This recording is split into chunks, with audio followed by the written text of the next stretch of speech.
Ipinaliwanag ni Engineer Muhajirin Ali, ang Information Officer at spokesperson ng UBJP, ang pagkakaroon ng free zone ng ilang kandidato sa Maguindanao del Norte na suportado ng UBJP, Partido Federal ng Pilipinas at iba pang kaalyadong partido ng PFP. Ang buong pahayag ng opisyal sa report.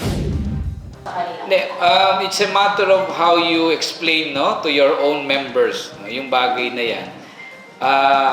Di mo naman pwedeng sabihin 100% naintindihan. There might be, no, confusion, but yun yung challenge sa both parties and even sa amin, how we properly communicate yung bagay na yun. Dahil unang-una, yun na nga, sabi ko kanina, nangyayari yung free zone pag halimbawa lahat ng kandidato ay potential na galing sa UBJP or sa case ng national, dun sa mga alliances, may kandidato ang Lakas, may kandidato rin ang PFP and other, no, national party na nag-alliance. So, ang effect niya nagiging free zone yung area.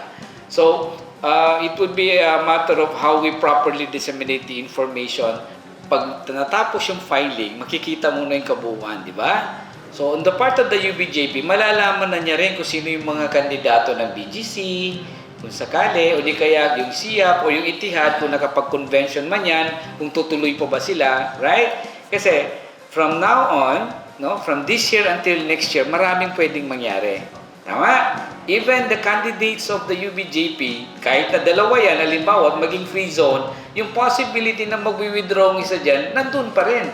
Di ba? So, yung continuous po yung dialogue. Di ba? Especially within the party itself. So, hindi ho magiging problematic yung bagay na yan. Unang-una, sa UBJP naman po lahat yun eh. Right, kahit na sino manalo dyan, UBJP pa rin. Tama?